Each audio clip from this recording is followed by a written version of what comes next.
में लिखा है प्रभु के दास दुगना आदर के योग्य होते हैं। आमीन। आइए प्रभु के वचन को स्वीकार करते हैं अभी प्रभु के दास के द्वारा। God bless you all.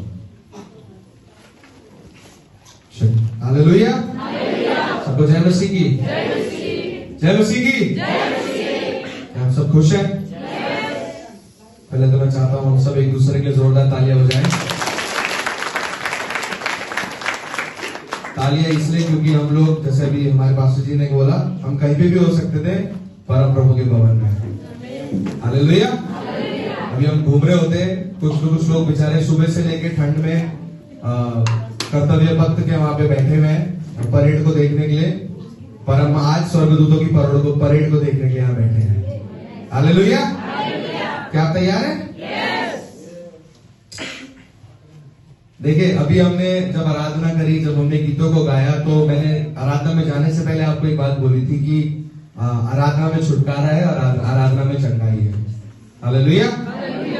अगर आपने सच्ची आराधना, सच्ची आत्मा और पूरी सच्चाई के साथ अगर आपने आराधना करी है, तो मैं आपको एक खुशखबरी देता हूं, आपका छुटकारा और आपको चंगाई मिल चुकी है। हालेलुया। क्योंकि सिर्फ हम आपके ऊपर हाथ रख के प्रार्थना करेंगे तो आपके जीवन में चंगाई आएगी, ऐसा कहीं पे भी नहीं है। ऐसा नहीं है कि अभिषेक सिर्फ हमारे हाथों से ही निकलता है, ऐसा नहीं है। अभिषेक आपके अंदर है।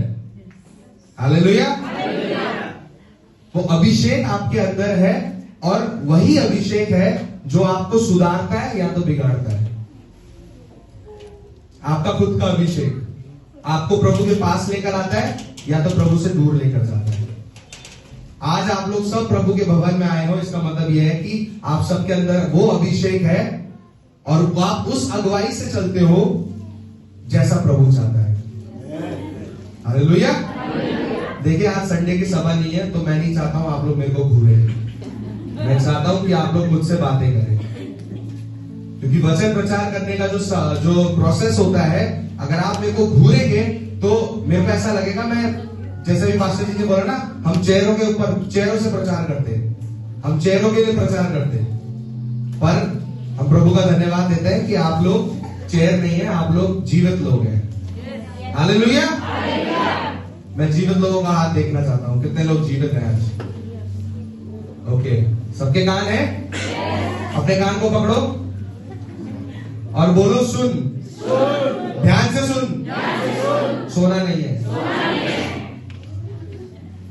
अब अपने हाथ से बोलो, सब हाथ दिखाओ। अगर सो गया तो थप्पड़ मारना है। ये मैं आपको इसलिए बोल रहा हूं क्योंकि जो चंगाई पाने आए हैं, जो छुटकारा पाने आए हैं, जब तक आपकी जुबान से आमीन और हालेलुया नहीं निकलेगा, वो छुटकारा और वो चंगाई नहीं आएगी। इसलिए मैं बोल रहा हूं, जब वचन प्रचार हो रहा है या जब यहां से प्रभु का वचन पढ़ा जाएगा, अगर आपको आपके जीवन में प्रभु ने अगुवाई करी है, तो मेरे वचन प्रचार करते करते प्रभु की मर्जी के द्वारा आपके जीवन में चंगाई आएगी। हालेलुया। बिल्कुल, हमें इस समय सारा कंट्रोल प्रभु को देने की जरूरत है। सब कुछ हमें प्रभु को देने की जरूरत है। और मैं उन लोगों से बात कर रहा हूं आज स्पेशली जो चंगाई और छुटकारा पाने आए हैं। आप में से कितने लोग हैं जो चंगाई और छुटकारा पाने के आए हैं? कितने लोग हैं? मतलब मेजॉरिटी लोग आज चंगाई और छुटकारा पाने आए हैं। हालेलुया। मैं आपको एक बात बताता हूं, अगर आपका हृदय, अगर आपका मन आज सही जगह पे है, तो आप खाली हाथ नहीं जाएंगे घर। आज आप अपने जरूरत को, अपने चंगाई को, अपने छुटकारे को साथ लेकर जाएंगे। वो तब होगा जब आपका ध्यान प्रभु की वचन, मेरी तरफ मत रखना ध्यान, आप प्रभु की वचन की तरफ ध्यान रखो। हालेलुया। प्रभु का वचन जो है उसकी गहराई को समझने की कोशिश करो, तो आपके जीवन में उद्धार आएगा। हालेलुया। अगर आज आपको आराधना समझ आ गई, अगर आज आपको वचन समझ आ गया, तो आज आपको चंगाई और छुटकारा भी समझ आ जाएगा।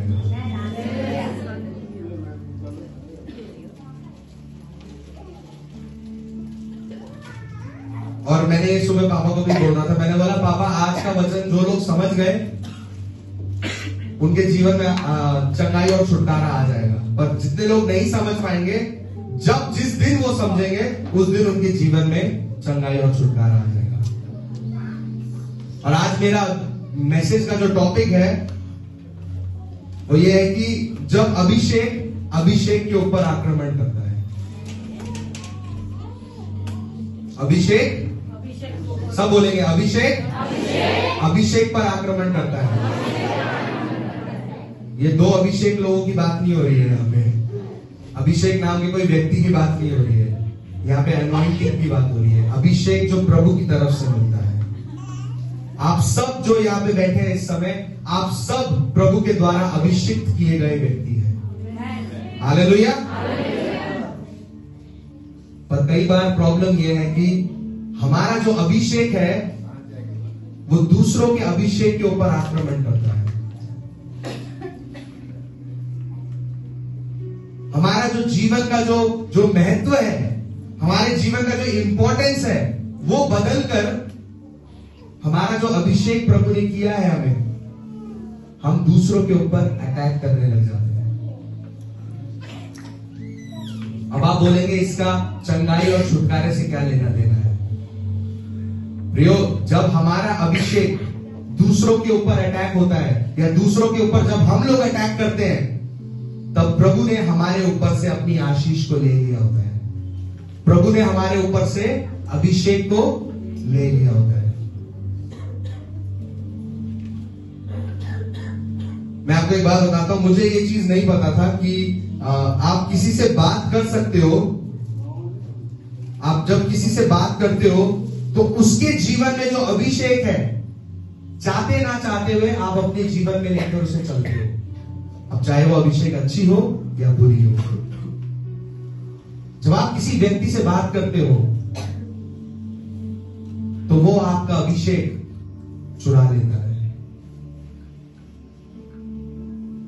आपके अभिषेक को चुराने की कोशिश करता है, आपके ऊपर आरोप लगाता है, आपको डिमोरलाइज करने की कोशिश करता है, आपको निराश करने की कोशिश करता है। तो चाहते या ना चाहते हुए जब आप किसी ऐसे व्यक्ति से बात करते हो तो आपको पता भी नहीं है कि आपने उसके ऊपर जो अभिषेक है वो आप अपने जीवन में लेकर अब चल रहे हैं। और फिर हम ये सोचते हैं कि प्रभु मुझे आशीष क्यों नहीं कर रहा है? क्योंकि हमारी संगति खराब है, क्योंकि हमारे आसपास के लोग अभिषिक्त लोग नहीं है। वो अभिषिक्त है पर किसी और से अभिषेक लिया हुआ है, और अब वही अभिषेक हमारे जीवन में हम लेकर चल रहे हैं। अगर आप अपनी बाइबल को खोलेंगे, प्रेरितों के काम की पुस्तक उसका 6:8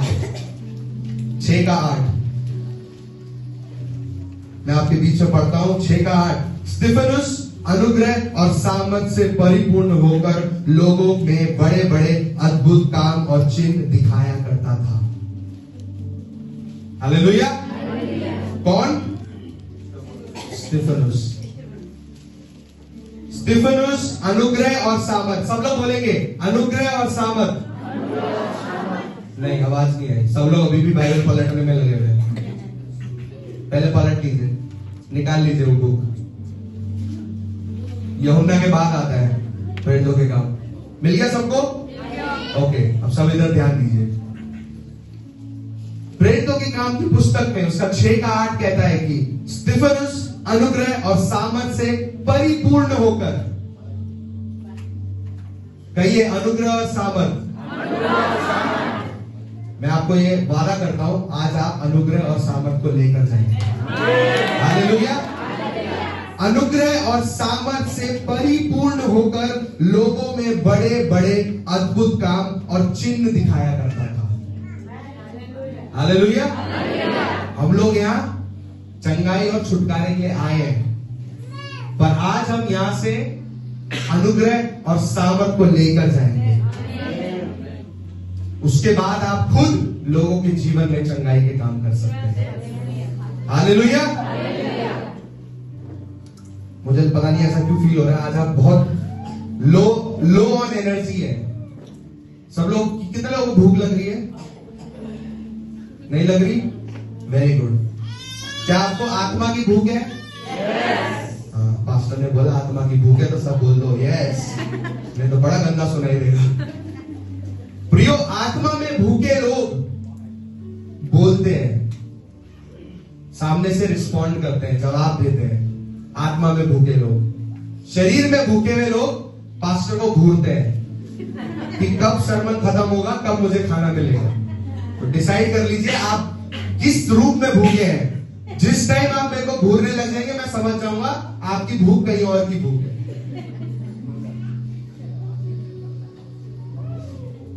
अभी मैं लास्ट टू लास्ट वीक एक कलीसिया में गया था। मैं, करण, आदित्य, रोदा, हम लोग एक चर्च में गए थे। आप लोगों को याद होगा, यहाँ पे पास्टर जिजिन आए थे, उन्होंने आराधना करी थी, उन्होंने यहाँ पे संगति किया था। हम उन्हीं के चर्च में गए थे, उन्होंने मेरे को वहां पे बुलाया था और हम आराधना कर रहे थे। अब यूजुअली जब हम लोग आराधना करते हैं तो हम अपनी सीट से क्या, हम अपने पैर को नहीं हिला पाते। हम लोग आराधना कर रहे थे, आराधना करते करते उनका पूरा चर्च के लोग आगे आ गए और आगे आके उछल उछल के आराधना कर रहे थे। मैंने वहां पे 1.5 घंटा प्रचार किया। 1.5 घंटे प्रचार में ऐसा एक भी टाइम नहीं होगा जब उन्होंने मेरे को घूरा। वो कभी हालेलुया बोल रहे, कभी आमेन बोल रहे, कभी अपने सीट पे खड़े हो रहे, कभी चिल्ला रहे, कभी खुश हो रहे हैं। प्रियो, कलीसिया में अगर हम प्रभु के वचन को सुनते हैं या आराधना करते हैं, आपके बगल में जो बैठा व्यक्ति है वो क्या सोचेगा मेरे बारे में? अगर आप ये करते हैं तो आप 10-15 साल तक कलीसिया में बैठे रहेंगे सेम कंडीशन में। आपका कंडीशन चेंज नहीं होगा। क्यों? क्योंकि आपने अपने आप को नहीं बदला है। तो प्रभु आपकी परिस्थिति को कैसे बदलेगा? प्रियो, हमें अपने आप को बदलना जरूरी है। हम लोगों को खुलना जरूरी है आत्मिक रूप में। लाज शर्म हमें यहाँ दरवाजे के बाहर छोड़कर जाना है। आप लेते टाइम वापस पहन के चले जाइए उसे। और जब आप कलीसिया में बैठते हैं तो आपका शर्म और लाज की, अरे यार मैंने आमीन बोल दिया तो बगल वाला क्या बोलेगा, वो क्या बोलेगा, प्रभु क्या सोचेगा आपके बारे में, सवाल ये है। और ये मैंने 10,000 बार यहां से बोल दिया होगा, कितनी बार मैंने ये चीज बोली है, पर फिर भी हमारे विश्वासी कहीं ना कहीं चूक रहे। क्यों? क्यों? क्या आपके जीवन में वचन आपको बदलता नहीं है? क्या आपके जीवन में आराधना आपको बदलती नहीं है? प्रियो, यहाँ पे स्तिफनुस सामर्थ और अनुग्रह में, शायद हमारे जीवन में सामर्थ और अनुग्रह की कमी है। मूसा पहले डरपोक था। मूसा डरता था लोगों के सामने बोलने के लिए, वो हकलाएगा बोल के उसको डर था। पर जब प्रभु ने उसके अंदर सामर्थ को दी, तब वो फिरौन राजा के सामने जाकर भी उसने मुंह खोलकर बोला। इसका मतलब यह है हमारी कलीसिया में सामर्थ की कमी है।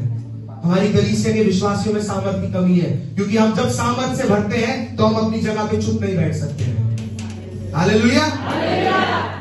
आज मेरी ये प्रार्थना है कि चंगाई और छुटकारा तो बाद में आए, हमारे जीवन में पहले प्रभु की सामर्थ उतरने वाली है। हालेलुया। यहां पर स्तिफनुस अनुग्रह और सामर्थ में बड़े बड़े काम कर रहा था। स्तिफनुस कौन था? रसोई में काम करने वाला व्यक्ति, एक वो व्यक्ति जिसको चुना गया था क्योंकि सारे प्रेरित बहुत बिजी थे। प्रियो, आप लोगों का कोई वैल्यू नहीं होगा शायद संसार में, आप लोगों को कोई कुछ मानता नहीं होगा, पर प्रियो प्रभु ने आपको सामर्थ और अनुग्रह दिया है। हालेलुया। आपका कोई डेजिग्नेशन नहीं होगा इस पृथ्वी में। आप जब इस संसार में रहेंगे होंगे, आपको लोग नहीं जानते होंगे, पर आपको स्वर्गीय पिता जानता है। हालेलुया। उसने आपको अनुग्रह और सामर्थ परिपूर्ण रूप से आपको दिया है। मेरे हाथ में अगर डंडा है और मुझे मालूम नहीं है उसे इस्तेमाल कैसे करना है, तो सामने वाला आएगा, मेरे को मार के चला जाएगा। दुश्मन आएगा, मेरे पैरों पे वार करेगा, मेरे को गिराएगा और फिर धीरे मेरा सर फोड़ देगा। और फिर वही डंडा जो मेरे हाथ में, वही डंडा लेके वो मुझे मारेगा। प्रियो, आजकल के विश्वासी भी ऐसे ही है। प्रभु ने हमें सामर्थ दिया है, प्रभु ने हमें अधिकार दिया है, प्रभु ने हमें सब कुछ दिया है। प्रॉब्लम यह है कि हमें इस्तेमाल करना नहीं आता। हम लोग खड़े रहते हैं, देखते रहते हैं। चोट लग जाती है तो सीधा फोन जाता है, पास्टर जी प्रार्थना कर दो। प्रियो, विश्वासी ऐसे नहीं होते हैं। वो जब सामर्थ और अनुग्रह में परिपूर्ण होते हैं तो वो खुद अपनी लड़ाई को लड़ना जानते हैं। हालेलुया। प्रियो, हमें अपनी लड़ाई को खुद लड़ना जरूरी है। कोई और को बोलने से पहले, साथियों को फोन करने से पहले, बंदों को फोन करके बुलाने से पहले, स्वर्गदूतों को फोन करके बुलाने से पहले हमें पहले खुद प्रार्थना करना जरूरी है। हालेलुया। क्या पता आपको बाकी चीज की जरूरत ही ना पड़े। क्या पता आपकी प्रार्थना में इतना विश्वास है कि प्रभु खुश होकर बोलेगा, यार इसको सॉल्व कर देते हैं। हालेलुया। पर मैं आपको एक बात बताता हूं, जब आप आत्मा, अनुग्रह और सामर्थ में जब आप काम करते हैं तो एक व्यक्ति है जिसको खुशी नहीं होती है, वो है शैतान। वो है दुष्ट को, जिसको खुशी नहीं होती है। वो आपका शत्रु है जो खुश नहीं है, क्योंकि आप आत्मा और सामर्थ में परिपूर्ण होकर काम कर रहे हैं। अगर आप 9 पढ़ेंगे तो 9 में कहा गया है, अगर कोई पढ़ दे 9। तब उस आराधनालय में से जो लिब्रतीनों की कहलाती थी, और कुरेनी और सिकंदरिया और किलिकिया और एशिया के लोगों में से कई एक उठकर स्तिफनुस से वाद विवाद करने लगे। हालेलुया। जब आप प्रभु के राज्य में इस्तेमाल होने लग जाते हैं, तब आपके खुद के कलीसिया के लोग आपको नीचे गिराना चाहते हैं। ये बहुत बड़ा प्रॉब्लम है। जब आप प्रभु के हाथों में सामर्थ्य रूप में इस्तेमाल होते हैं, तब बाहर के लोग नहीं, वही लोग जिनके ऊपर सेम अभिषेक है प्रभु का, वो आपको नीचे खींचना चाहते हैं। यहां पे क्या लिखा है? आराधनालय के लोग। आराधनालय क्या होता है? कलीसिया के लोग। स्तिफनुस प्रभु में आत्मा और सामर्थ में होकर काम कर रहा है, और वहां पे कलीसिया के लोग उसको नीचे गिराना चाहते हैं। बड़ी सिमिलर स्टोरी है, बहुत मिलती जुलती कहानी है हमारे जीवन की। हम प्रभु में आगे बढ़ रहे हैं, लोग हमें टॉन्ट मारते हैं, हमें ताने मारते हैं। हम आत्मा में होकर आराधना करते हैं, लोग हमारे ऊपर ताने मारते हैं। हम प्रभु की आराधना करते हैं, लोग हमारे ऊपर उंगलियां उठाते हैं। हम प्रभु की महिमा करते हैं, लोग हमारे जीवन में प्रश्न चिन्ह डाल देते हैं। इसीलिए प्रियो, अभिषेक के ऊपर आक्रमण करता है। अभिषिक्त लोगों के ऊपर आक्रमण करते हैं। संसार की तो बहुत दूर की बात है। हम संसार को ब्लेम करते हैं। पहले संसार को ब्लेम करने की जरूरत नहीं है। हमें यह पता होना चाहिए कलीसिया में हमारा मित्र कौन है। हमें यह पता होना जरूरी है हमारे कलीसिया में हमारा दोस्त कौन है। हमें इस चीज को सोचना जरूरी है, क्या हम उसके जैसे बनते जा रहे हैं या हम दोनों प्रभु के जैसे बनते जा रहे हैं। क्या वो व्यक्ति मेरे जीवन में बढ़ोतरी को ला रहा है या मेरे जीवन में हमेशा निराशा को लेकर आ रहा है। कौन है मेरे कलीसिया के दोस्त। और यहां पे जो नाम लिया गया है लबरतीनियों का, ये अपने आप को स्वतंत्र लोग मानते थे।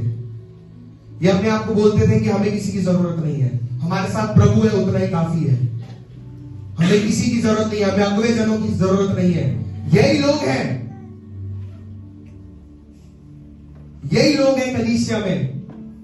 जब आप अपने आप को ज्यादा स्वतंत्र मानने लग जाते हैं, जब आपको यह लगता है कि आपको और किसी की जरूरत नहीं है, तब आपका अभिषेक अब दूसरे के अभिषेक पे आक्रमण करने के लिए तैयार हो रहा है। तब शैतान आपके मन में खिचड़ियां पका रहा है। तब शैतान आपके जीवन में आपको गिराने की तैयारियां कर रहा है। जब आप दूसरों की अभिषेक को देखकर खुश नहीं हो सकते हैं, प्रियो याद रखें, आप यहूदा इस्करियोती बनते जा रहे हैं। जब आप दूसरों की खुशी को, दूसरों के प्रमोशन को, दूसरों के पैसे को, दूसरों की आशीषों को देखकर अगर आपके जीवन में लालच आता है, तो आप यहूदा इस्करियोती बन रहे हैं धीरे धीरे, क्योंकि अब आपका अभिषेक उसके अभिषेक के ऊपर आक्रमण करने वाला है। और प्रियो कलीसिया, प्रभु का वचन कहता है इस चीज से सावधान रहो, इस चीज से सावधान रहो, क्योंकि आपके पीठ में खंजर घोंपने वाला, आपके पीठ में छुरा भोंकने वाला संसार का व्यक्ति नहीं होगा, आप ही की कलीसिया का व्यक्ति होगा। जो आपको नीचे गिराएगा वो आपकी कलीसिया का व्यक्ति होगा। जिससे आपने कभी उम्मीद नहीं रखी थी, वो आपको नीचे गिराएगा।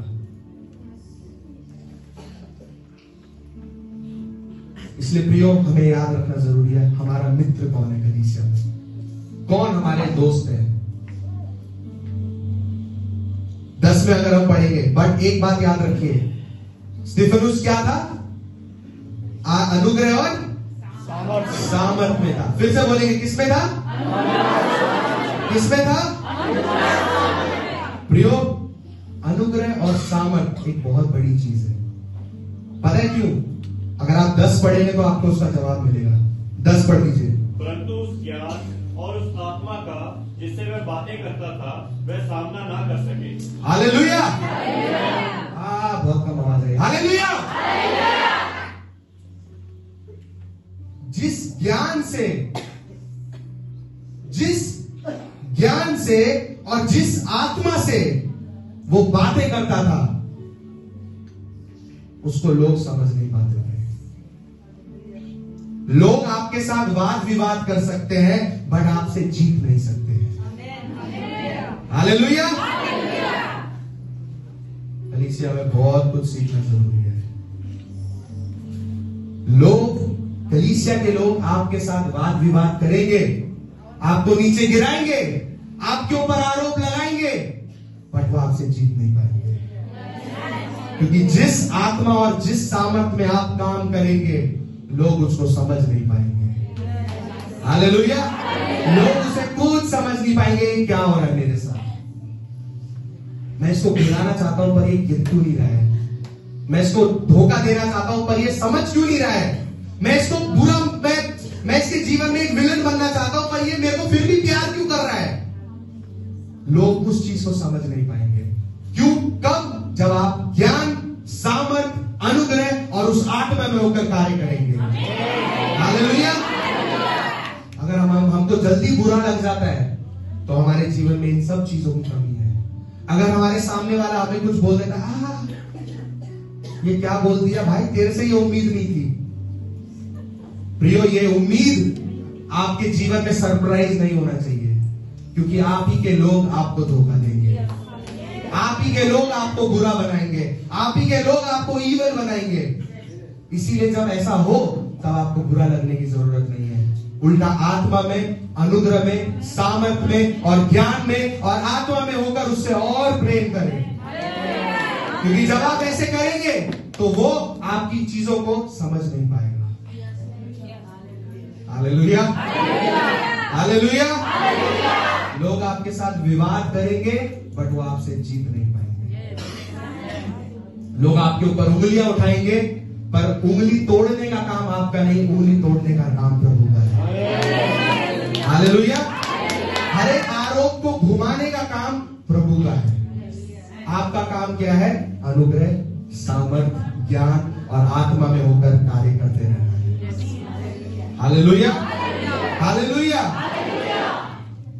अगर हम 11 पढ़ेंगे, इस पर उन्होंने कई लोगों को उकसाया, जो कहने लगे, हमने इसे मूसा और परमेश्वर के विरुद्ध में निंदा की बातें कहते सुना है।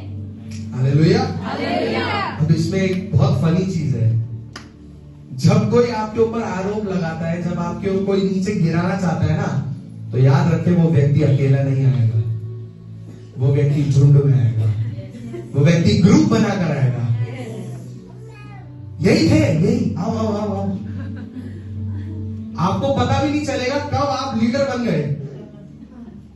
आपको पता भी नहीं चलेगा कब आपने 4, 5, 6, 7 लोगों को उकसा दिया है, अब आप उनको भी लेकर जा रहे हैं। क्योंकि अब आपके अभिषेक ने उनके अभिषेक को खराब कर दिया है, और वो अभिषेक में जो खराब हो चुके हैं, अब उसके पास जाएंगे जो आत्मा और सामर्थ में है। और याद रखें, वो जीत नहीं पाएंगे। हालेलुया। चाहे 1 आए, चाहे 2 आए, चाहे 4 आए, चाहे 5 आए, मेरे लिए प्रभु का अनुग्रह काफी है। हालेलुया। मेरे लिए प्रभु का अनुग्रह काफी है। मेरे को एक व्यक्ति की जरूरत है हजारों को गिराने के लिए। आमेन। उस मंडली में भी ऐसा ही हुआ। वो लोग जो आरोप लगा रहे थे, वो अकेले नहीं आए, वो अपने साथ झुंड को लेकर आए। और बेचारों को पता भी नहीं था कि बोलना क्या है। वो मैंने एक बार एक न्यूज चैनल देख रहा था कि जब आंदोलन हो रहा था तो एक बंदे से पूछा, तुम क्यों आए हो यहाँ पे, क्या हो रहा है, क्यों आंदोलन कर रहे हो? कह रहा हमें तो 200 रुपए दिए थे। हमें चिल्लाने के लिए बोला, आप तो चिल्ला रहे हैं। कई सारे लोग ऐसे होते हैं, उनको मुद्दा नहीं पता है पर उनको उस मुद्दे का पार्ट होने का बहुत शौक है। लड़ाई में उनको लड़ाई का कोई ज्ञान नहीं है कि किस लिए लड़ाई हो रही है, पर उनको लड़ना है। प्रियो, हम कलीसिया में क्यों आते हैं? आज अपने आप से सवाल करें, क्या हम कलीसिया में लड़ने आते हैं? क्या हम कलीसिया में एक दूसरे के ऊपर आरोप लगाने के लिए आते हैं? क्या हम कलीसिया में एक दूसरे को देखने के लिए आते हैं कि तू ऐसा है, तू ऐसा है, तू ऐसा है? प्रियो, प्रभु सोचिए आपसे क्या कह रहा होगा कि तुम कैसे हो। अगर हमको ये लगता है कि दूसरों के ऊपर आरोप लगाकर या दूसरों को हम लोग नीचे गिराकर खुद प्रभु की नजरों में ऊंचा उठ जाएंगे, तो प्रियो, दुश्मन शैतान आपको धोखे में रख रहा है। क्योंकि किसी और को नीचे गिराकर खुद को ऊपर करना वो शैतान का काम है। क्योंकि शैतान ने भी वही किया था, उसने प्रभु को नीचे गिराकर अपने आप को ऊपर किया, इसीलिए उसको स्वर्ग से निकाल दिया गया था। प्रियो, हमें बहुत सावधान होने की जरूरत है। 2024 में प्रभु ने हमसे कहा है कि प्रभु हमें सिखाने वाला बनाएगा। सिखाने वालों की कंडीशन कैसी होनी चाहिए? आत्मा में और सामर्थ में होनी चाहिए, अनुग्रह में होनी चाहिए और प्रभु के ज्ञान में होनी चाहिए। हालेलुया। उसके अलावा अगर आपके जीवन में, आपके दिमाग में और कुछ चल रहा है, तो 2024 आपका वैसा ही निकलेगा जैसे बाकी साल निकला है, खाली।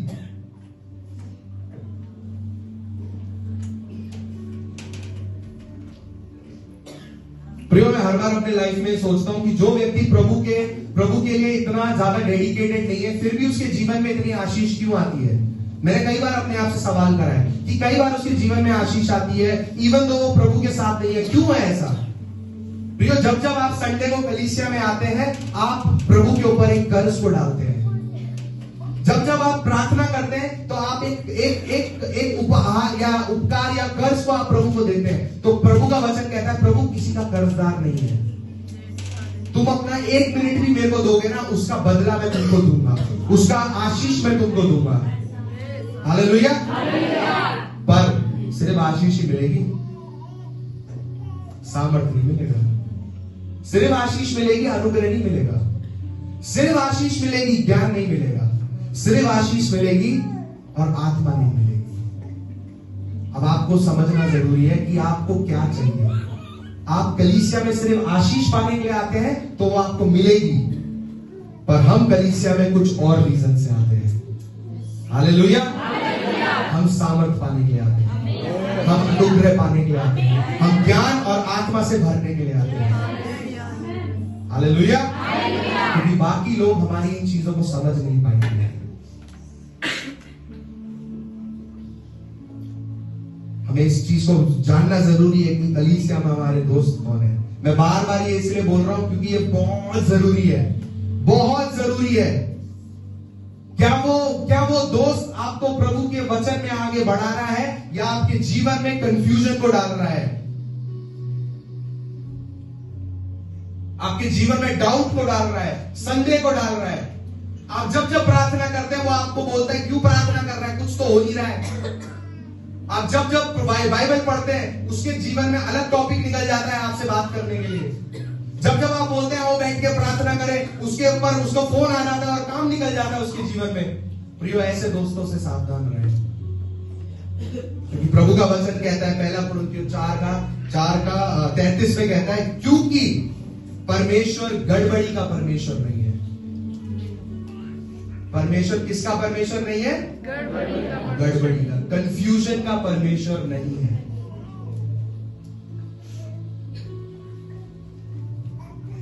पर वो शांति का करता है। हालेलुया। अगर आज आपका जीवन में खलबली मचा हुआ है, अगर आप कंफ्यूज हैं, तो वो प्रभु की वजह से नहीं है, क्योंकि प्रभु शांति का परमेश्वर है। उसका काम नहीं है आपके जीवन में गड़बड़ी डालना। हालेलुया। इसका मतलब यह है, शांति देने वाला है, इसका मतलब क्या है? गड़बड़ी डालने वाला भी है। हालेलुया। शांति देने वाला अगर इस पृथ्वी पर है, अगर इस संसार में है तो मतलब गड़बड़ी डालने वाला भी कोई है। लोग स्टिफनस की बातों को समझ नहीं पा रहे थे। क्यों? क्योंकि वो कंफ्यूज हो रहे थे, उनके अंदर गड़बड़ी थी। क्योंकि शैतान प्रभु के काम को नहीं समझ पाता। हालेलुया। शैतान प्रभु के कार्य को नहीं समझ पाता है, वो बिल्कुल उसका माइंड खराब हो जाता है। शैतान प्रभु के वचन को जानता है पर प्रभु के काम को नहीं जानता। हालेलुया। प्रभु कब क्या करेगा उसको नहीं पता। प्रियो, यहां पे मैंने बोला कि लोग स्तिफनुस के पास झुंड बनाकर आए थे। प्रभु यीशु मसीह जब इस संसार में थे तब क्या हुआ था? एक लीडर था और बाकी कौन थे? आराधनालय के लोग थे। लीडर कौन था? लीडर कौन था? यहूदा इस्करियोती। यहूदा इस्करियोती ने शुरुआत करी और आराधनालय में गया, महायाजकों के साथ डील करी और फिर प्रभु यीशु मसीह को गिरफ्तार करने के लिए आए। कौन था यहूदा इस्करियोती? यहूदा इस्करियोती एक अभिषिक्त व्यक्ति था जिसका अभिषेक प्रभु यीशु मसीह ने किया था, पर उसके जीवन में एक ऐसा कंफ्यूजन पैदा हुआ जो प्रभु की तरफ से नहीं था। एक ऐसा उसके जीवन में एक भवंडर उठा, उसके मन में एक ऐसा भूचाल उठा जो उसको समझ नहीं पा रहा था। पर वो जो कर रहा था उस टाइम उसको कोई सुन नहीं था कि वो क्या कर रहा है। हम विश्वासी लोग भी जब गलती कर रहे होते हैं तब हमें मालूम नहीं होता हम क्या कर रहे हैं। करने के बाद हमें होश आता है, अरे ऐसा नहीं करना चाहिए था। उस गड़बड़ी की आत्मा से हमें सावधान होना जरूरी है। हालेलुया। जब भी हमारा पैर लेफ्ट के बदले राइट जा रहा है, हमें समझ आ जाना चाहिए ये प्रभु की मर्जी की वजह से नहीं है। ये गड़बड़ी है जो शैतान हमारे जीवन में डाल रहा है, ये गड़बड़ी है जो दुष्ट हमारे जीवन में डाल रहा है और हमें उससे सावधान होना जरूरी है। हालेलुया।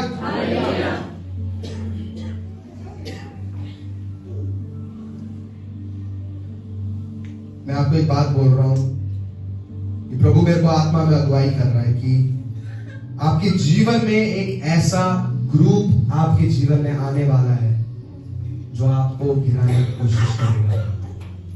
आपके जीवन में या तो एक ऐसा ग्रुप है या तो ग्रुप आने वाला है जो आपको नीचे गिराने की कोशिश करेगा। पर याद रखिए, वो बाहर के लोग नहीं होंगे, वो इसी कलीसिया के लोग हैं।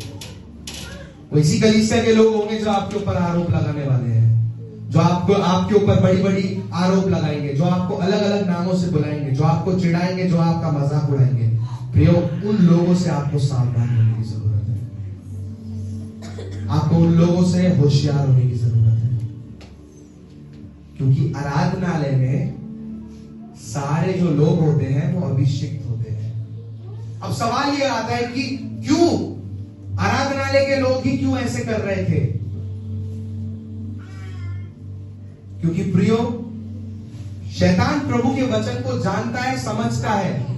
उसको पता है कि आप कितना पानी में हैं, उसको पता है कि आप कितना मजबूत हैं या कितना कमजोर हैं। दुष्ट इस बात को जानता है, आपसे अच्छी तरह जानता है। वो आपको आपके विश्वास का अनुमान नहीं पता होगा, पर दुष्ट को आपसे ज्यादा पता है कि आप कितना पानी में हैं।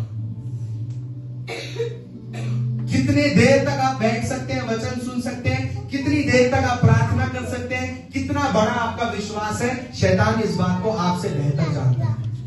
इसलिए वो उन लोगों को चुनता है, उन लोगों के ऊपर आता है जो लोग कमजोर हैं विश्वास में, जो लोग आत्मा में और सामर्थ्य में नहीं होते हैं, जो अनुग्रह में नहीं होते हैं, जो आत्मा में नहीं होते हैं, जो ज्ञान में नहीं होते हैं। उन लोगों के साथ शैतान खेलता है और उन लोगों को चुनता है आप लोगों को गिराने के लिए। क्योंकि मैं आपको एक बात बताऊं, शैतान जब आपके पास आएगा ना, जब शैतान प्रभु यीशु मसीह के पास गया था तो वो ऐसे ही नहीं गया था, वो वचन को लेकर गया था। सब सुन रहे हैं? जब शैतान प्रभु यीशु मसीह के पास गया था तो वो खाली हाथ नहीं गया था, वो वचन को लेकर गया था। और हर बार जब उसने प्रभु से बात करी, उसने वचन का इस्तेमाल करा। प्रियो, आपके जीवन में भी लोग वचन के साथ आएंगे। प्रभु मेरे को ये कहता है आपके जीवन के बारे में, प्रभु आपसे ये कहना चाहता है। प्रभु का नाम इस्तेमाल करके वो आपसे अलग अलग चीजें करवाएंगे और आपको पता भी नहीं होगा, आप कर बैठेंगे।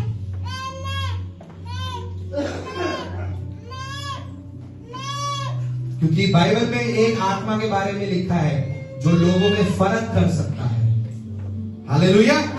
वो आत्मा हमारे अंदर होनी चाहिए ताकि हम लोगों को फर्क कर सके कि ये व्यक्ति मेरे फायदे का है या ये व्यक्ति मेरे नुकसान का है। हालेलुया। उस आत्मा के लिए प्रियो डेली प्रार्थना करें। हम जो संसार में बोलते हैं ना, मेरे को इससे अच्छी वाइब्स नहीं आ रही है, मेरे को इससे बुरी वाइब्स आ रही है, I get bad vibes from you, ये सब बकवास है। पर प्रियो, जब आपके अंदर वो आत्मा आएगी जो लोगों में फर्क कर सकती है, वो आपको बताएगी कि कौन आपके फायदे का है या कौन आपके नुकसान का है। Hallelujah, hallelujah. 12 और 13 अगर आप पढ़ दें।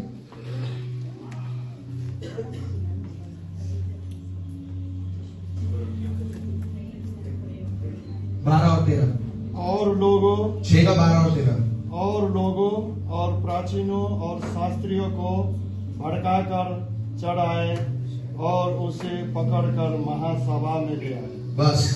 और लोगों और प्राचीनों और शास्त्रियों को भंडार में भड़काकर चढ़ाए और उसे पकड़कर महासभा में ले आए।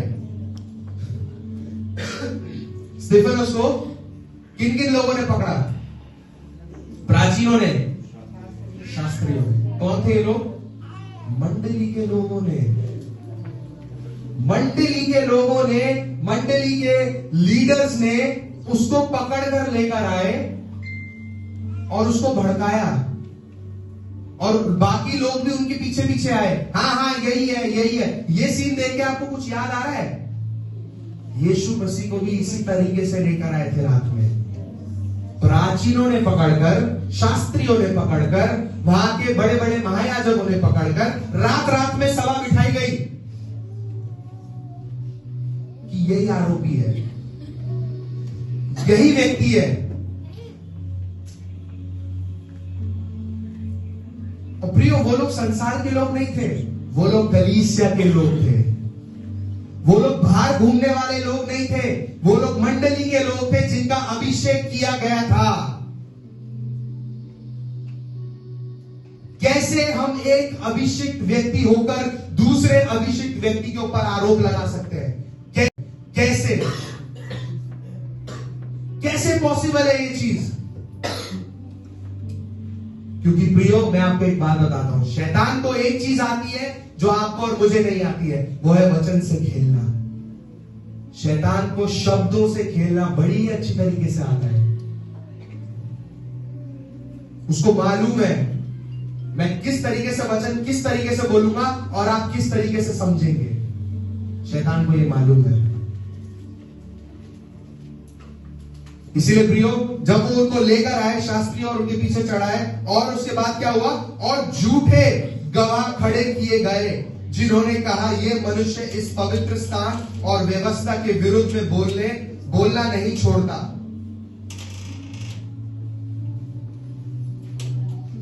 किसको खड़ा करा गया? हेलो चर्च, किसको खड़ा किया? झूठे गवाहों को। प्रियो, लोग आपके बारे में झूठी गवाही भी देंगे। कौन देंगे? कलीसिया के लोग। कलीसिया के लोग बोलेंगे आपके बारे में, आपकी बातों को गलत तरीके से समझने की कोशिश करेंगे। आपने वैसे नहीं बोला होगा, पर उनके हिसाब से आपने वैसे ही बोला है। आपने वैसा नहीं सोचा होगा, पर वो लोग उसी चीज को सोच रहे हैं,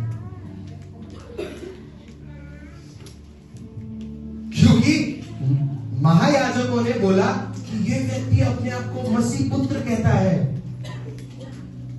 पर व्यवस्था में तो लिखा है ना कि आने वाला है। ये शायद भविष्यवक्ता की पुस्तक में लिखा था कि एक व्यक्ति आने वाला है, पर उन लोगों ने क्या समझा, तू नहीं हो सकता वो व्यक्ति।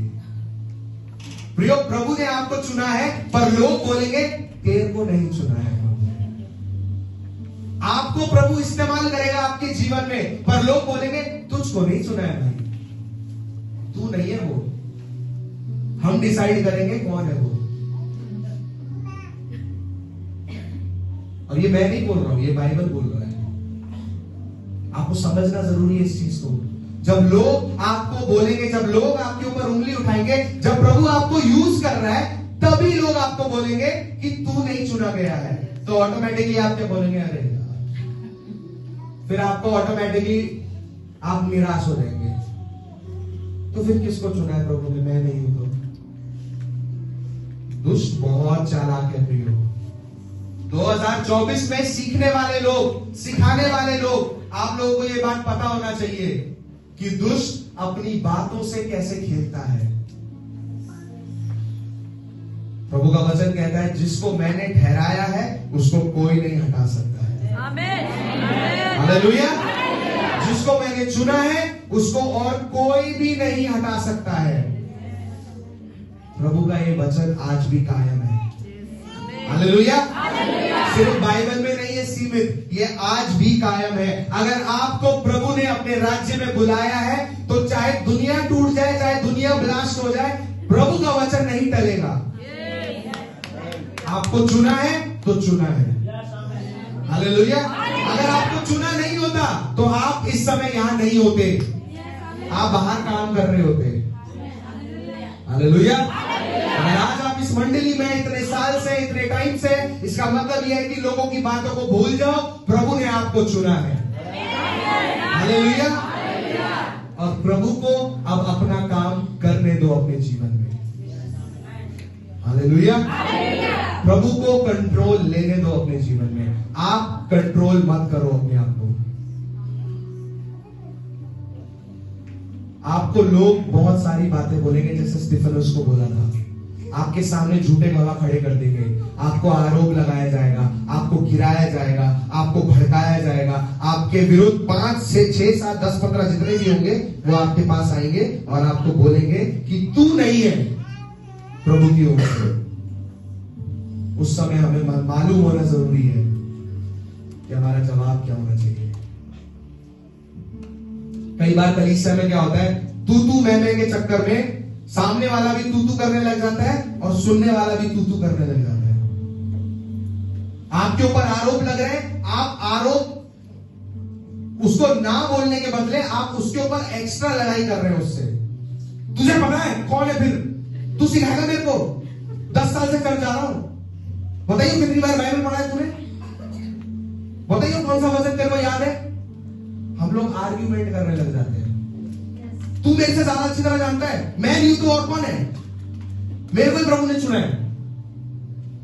इस एक्शन को करने से अच्छा अगर आप उसको बोलेंगे कि प्रभु की मर्जी पूरी होगी मेरे जीवन में, आप जो बोल रहे हैं वो आपकी थिंकिंग है, इतना अगर आप बोल के हट जाएंगे ना, वो व्यक्ति कंफ्यूज हो जाएगा। अरे यार ये क्या हो गया, मैं तो लड़ने आया था, इसने तो प्यार दे दिया। मैं तो पूरा युद्ध करने के मूड में आया था। यीशु मसीह भी, जब यीशु मसीह को लोग पकड़ने के आए, सब लोग तलवार लेकर आए, हथियार लेकर आए। कौन है यीशु मसीह, बताओ कौन है। यीशु मसीह ने बोला मैं हूं। जब उन्होंने मैं हूं बोला, उस मैं हूं में इतनी सच्चाई थी, उसमें मैं हूं में इतनी सामर्थ थी कि सामने खड़े हुए लोग सब गिर गए थे। समझ रहे हैं आप मैं क्या कह रहा हूं। जब आप सच्चाई में होकर चलते हैं, जब आप सच्चाई को अपना सहारा लेकर चलते हैं, तब आपके दुश्मन गिर जाते हैं। हालेलुया। जब उन्होंने जो प्लान किया था वो पूरा नहीं हो पाएगा, तब दुश्मन खुद कंफ्यूज हो जाएगा। सोचिए, मैं हमेशा ऐसे सोचता हूँ कि प्रभु यीशु मसीह भी बोलेंगे हाँ मैं हूं, क्या कर लेगा बोलते तो वहां पक्का लड़ाई होती है। जब उन्होंने बोला ना मैं हूं, तो सब लोग एक दूसरे को देख रहे हैं, अब क्या करना है, ये तो नहीं था स्टोरी में, अब क्या करना है। तब कुछ लोग भाग के यीशु मसीह को गिरफ्तार करने लग गए, बेड़ियां डालने लग गए पैरों में। व्यक्ति सामने खड़ा हुआ है, समझ रहे हैं आप, उसको जंजीर से बांध रहे, बंदा सामने खड़ा हुआ है, भाग रहा हो तो अलग बात है, उसने सामने खड़े होकर बोला मैं हूं। प्रियो, अपने आप को इस साल इतना नम्र करें कि लोग कंफ्यूज हो जाए कि आदमी कौन है, ये व्यक्ति कौन है यार, ये तो लड़ाकू था, इसको क्या हो गया, ये तो हर बात पे आर्ग्यूमेंट करता था, मेरे इसको क्या हो गया, ये तो हर दूसरे सेंटेंस में आजकल आमीन बोल रहा है, ये तो धन्यवाद बोलता है, ओके बोलता है, ठीक है बोलता है, इसको क्या हो गया। जब आपके दुश्मन कंफ्यूज हो जाएंगे तब दुष्ट भी बोलेगा यार इसको छोड़ दो, कहीं और करते हैं। Hallelujah, hallelujah. प्रियो, पूंजी आपके हाथ में है, इस्तेमाल करना आपको आना चाहिए। दरवाजे के सामने खटखटाने से अच्छा जेब से चाबी निकालो और दरवाजा खोल के अंदर जाओ। हालेलुया, चिल्लाओ मत, कोई है बोल के। आमीन। प्रियो, एक बात आपको मालूम होना चाहिए कि लूसीफर जो है वो भी अभिषेक था। सब सुन रहे हैं? लूसीफर भी अभिषिक्त किया गया स्वर्गदूत था और प्रभु यीशु मसीह भी अभिषिक्त किए गए थे। और वो अभिषेक, दोनों अभिषेक जो यीशु मसीह के ऊपर थी, जो लूसीफर के ऊपर थी, वो स्वर्ग से ही आई थी। सब समझ रहे? पर लूसीफर ने अपनी अभिषेक को ठुकराना चाहा। जब आप अपनी अभिषेक को ठुकरा देते हैं तब आप एक और अभिषेक के अंदर आ जाते हैं, वो है दुष्ट का अभिषेक, और फिर आप दुष्ट के अभिषेक में होकर कार्य करते हैं।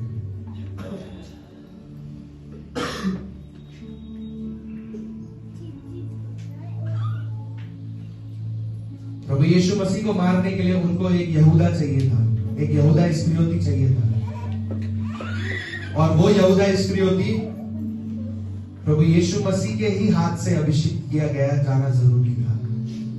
ये इस चीज को दर्शाता है कि आपके अपने ही आपको धोखा देंगे, आपके अपने ही आपके ऊपर आरोप लगाएंगे। उस टाइम शौक होने की जरूरत नहीं है, लोगों को बताने की जरूरत नहीं है, इंस्टाग्राम पे डालने की जरूरत नहीं है कि मेरे अपनों ने ही मेरा दिल तोड़ा, गैरों में क्या दब था।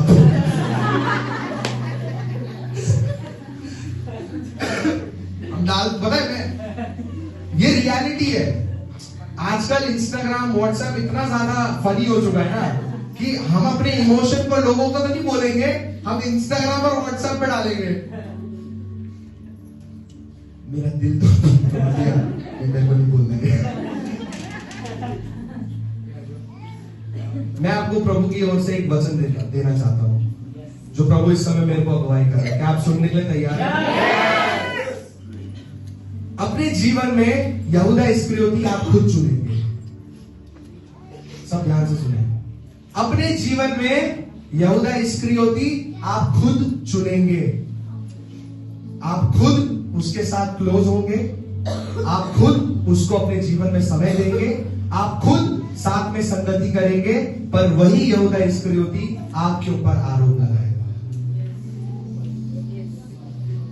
वही यहूदा इस्करियोती जिसको आपने चुना था आपको दुख देगा, और तब आप लोगों का व्हाट्सएप स्टेटस से भरेगा। मत करना प्लीज।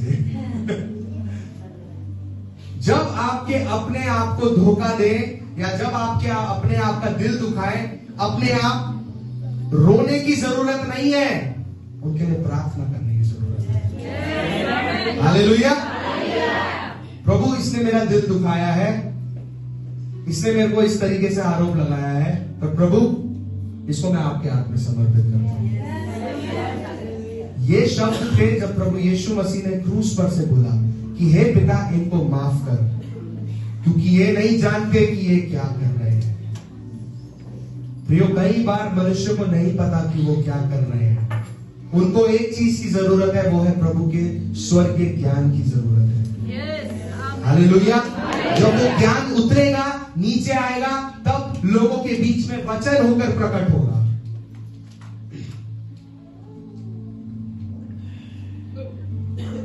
अपने हृदय को कभी भी घमंड से ना भरें, कभी भी अपने जीवन में अपने आप को घमंड से ना भरें।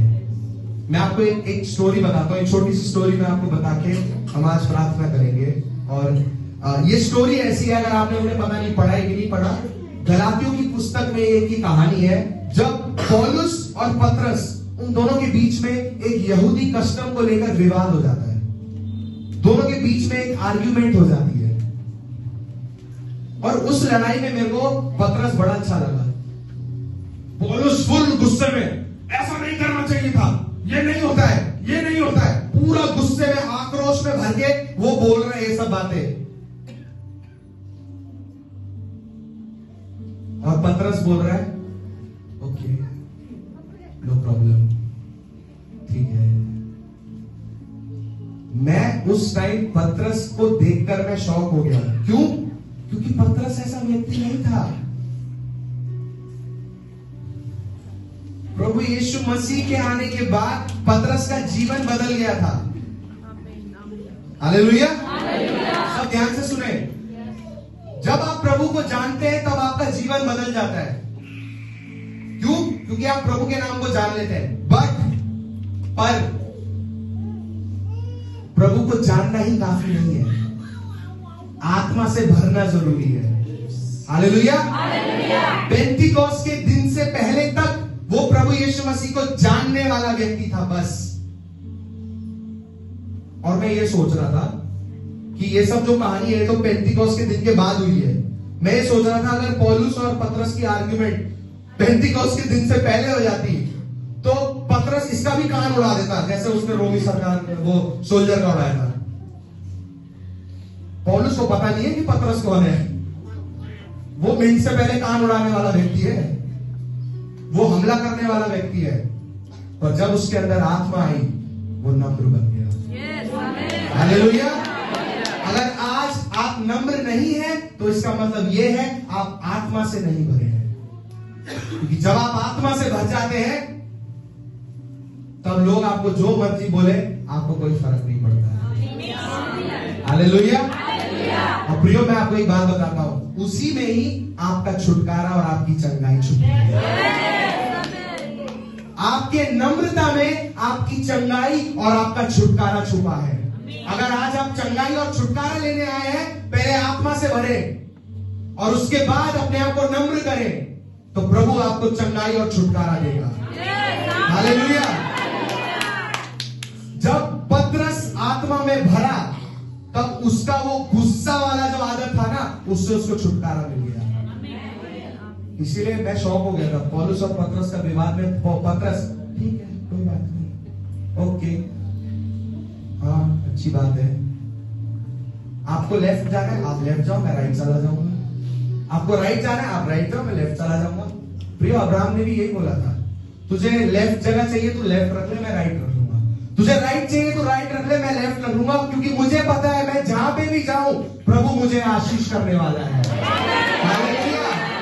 मैं चाहे लेफ्ट जाऊं चाहे राइट जाऊं, प्रभु जगह से आशीष नहीं देता है, प्रभु आपके विश्वास के द्वारा आपको आशीष देता है। हालेलुया। चाहे हम इस कलीसिया में रहे चाहे हम उस कलीसिया में रहे, चाहे आप जिस भी कलीसिया में जाएं, अगर आपका विश्वास अटल है प्रभु पे तो प्रभु आपको हर एक कलीसिया में आशीष देगा। हालेलुया। नहीं तो आप सिर्फ भटकते हुए घूमते रहेंगे, इधर से टप्पा उधर से टप्पा, टप्पा टप्पा टप्पा। आप वो पहले एक छोटी बॉल आती थी, क्रेजी बॉल आती थी, आपने देखा है? उसको हल्का सा नीचे करो कितना ऊपर जाता था। मेरे को पता क्या लगता है, लोग हमारे विश्वासी भी ऐसा है, थोड़ा सा बोल दो इतना ज्यादा उछल जाते हैं। फिर हमें समझ आता है इतना तो बोला नहीं था यार, जितना ये उड़ गया। कुछ लोग तारीफ सुनना बहुत पसंद करते हैं कि बस मेरी कोई तारीफ कर दे, ओह फिर तो ऐसे किसी को नहीं जानते हम, अपने पैरों के एंकल में खड़े होकर चलने लग जाते हैं हम लोग, इतनी तारीफ सुन के खुश हो जाते हैं। प्रियो वही समय है, अब आप गिरने वाले हैं। हालेलुया। तारीफ सुनना अच्छी बात है, बुरी बात नहीं है, पर तारीफों के ऊपर चढ़ के रहना वो गलत बात है। क्योंकि तारीफ आपके जीवन में एक चीज को लेकर आता है, वो है घमंड को। मुझसे बेटर कोई नहीं, यह आपका भ्रम है। अगर आप पलट के देखेंगे तो संसार में आपके जैसे 32 घूम रहे हैं। मुझसे ज्यादा सुंदर और कोई नहीं है, पलट के देखो। मुझसे ज्यादा ताकतवर और कोई नहीं है, पलट के देखो। मेरे से अच्छा वचन कोई नहीं प्रचार करता, पलट के देखो। प्रियो, इस संसार में, इस पृथ्वी में एक सबसे अमेजिंग, मेरे फेवरेट एक प्रीचर थे, पास्टर बिली ग्राहम। उनकी प्रचार में इतना मजा आता था सुनने में कि कब 3-4 घंटे गुजर गए पता ही नहीं चलता था। उन्होंने बोला था कि कोई अगर मेरे को आके बोलता है ना कि आपने क्या प्रचार किया, तो उसके सामने हाथ जोड़ के बोलते हैं कि मैं कुछ भी नहीं करा, मैंने ये प्रचार नहीं करा, मैंने सिर्फ प्रभु का वचन बोला। प्रियो, सामने वाले को आपके जीवन में आपकी कुशलता, आपका अनुग्रह, प्रभु का उपस्थिति दिखने वाली हो, पर अगर आप खुद बोलेंगे ना, देखो मेरे अंदर कितनी सामर्थ है, तो उसी दिन आपकी सामर्थ लेनी जाएगी। इसलिए प्रियो, अपने आप को नम्र करें, जैसे पतरस ने सीखा, जैसे अब्राहम ने सीखा, जैसे बड़े बड़े परमेश्वर के दासों ने सीखा कि नम्रता में ही चंगाई और छुटकारा है। हालेलुया। वही आज जीवन ज्योति कलीसिया को सीखना जरूरी है कि हमारी लड़ाई नहीं है। हम लोग हाथ उठा देंगे क्योंकि हमारी लड़ाई लड़ने वाला परमेश्वर है। हालेलुया। जिस दिन आप लड़ाई से ना बोल देंगे ना, उस दिन प्रभु आपकी लड़ाई लड़ेगा। मैं हमेशा ये इमेजिन करता हूं, जब आप नो बोलते हैं, जब आप नो बोलते हैं शैतान को, तब आप एक स्टेप पीछे ले लेते हैं। और प्रिय, आप जानते हैं आपके आगे कौन आता है? आपके आगे फिर प्रभु यीशु मसीह की उपस्थिति आती है, और वो है आपकी लड़ाई लड़ने वाला परमेश्वर। क्या आप सब अपने स्थान पे खड़े हो सकते हैं इस समय?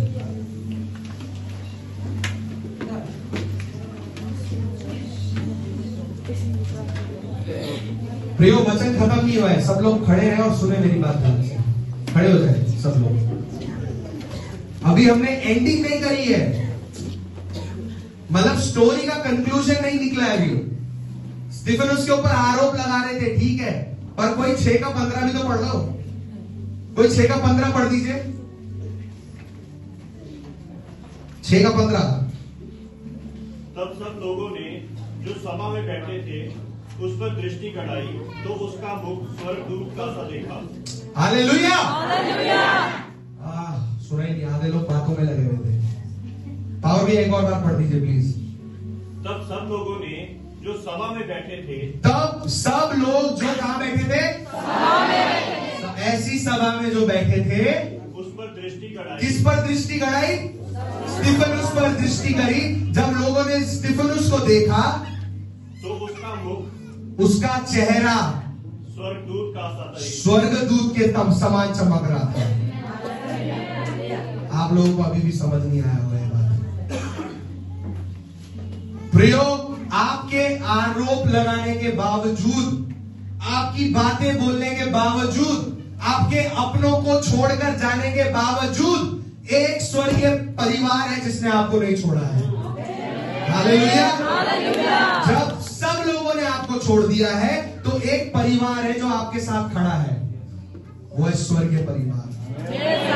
क्योंकि स्टीफनुस का मुख स्वर्गदूत के समान चमक रहा था।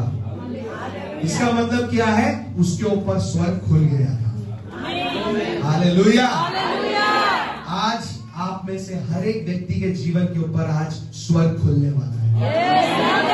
आमीन। सिर्फ आपको 4 चीजें फॉलो करने की जरूरत है। पहला है अनुग्रह, सामर्थ, ज्ञान और आत्मा में। अगर आप ये 4 चीज करेंगे तो प्रभु आपको नम्र बनाएगा, और जब आप अपने आप को नम्र बनाएंगे तो चंगाई और छुटकारा प्रभु आपको तोहफे में दे देगा। हालेलुया। उपहार में दे देगा।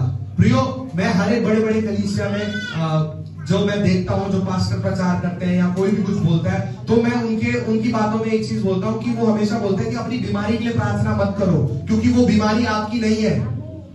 अगर आप अपनी बीमारी के लिए प्रार्थना कर रहे हो तो इसका मतलब है आपने उसको अपना बना लिया है, अपनी बीमारी। जब हम बोलते हैं ना मेरे बच्चे, मेरा पति, मेरी बीमारी, तो प्रैक्टिकली वो आपके परिवार का हिस्सा है। आपने उससे दोस्ती कर लिया, आपने उसको घर पे रख लिया, तो वो जाएगा क्यों? मेरे जीवन में 6 साल से ये प्रॉब्लम है कि ये बीमारी मेरे को छोड़कर जाती नहीं है। आपसे बहुत प्यार करती है क्योंकि आप डेली उसकी तारीफ करते हो। ये बीमारी इतनी डिफिकल्ट है, इतनी बार प्रार्थना करा, जाती नहीं, बीमारी अंदर खुश हो रही है। क्या बात है, मेरे बारे में बात हो रही है। अपनी बीमारी को अपना बोलना छोड़ो। हालेलुया। वो आपकी नहीं है। ना तो उससे दोस्ती करो, ना तो उसका नाम लो। प्रभु से बोलो, प्रभु मैं चंगा हुआ हूं। अपनी बीमारी से मत बोलो, बस बोलो प्रभु मैं चंगा हुआ हूं, बाकी काम प्रभु का है। हालेलुया। आइए हम सब आंखों को बंद करेंगे इस समय। मैं हमारे क्वायर टीम से रिक्वेस्ट करूंगा कि वो ऊपर स्टेज पे आए।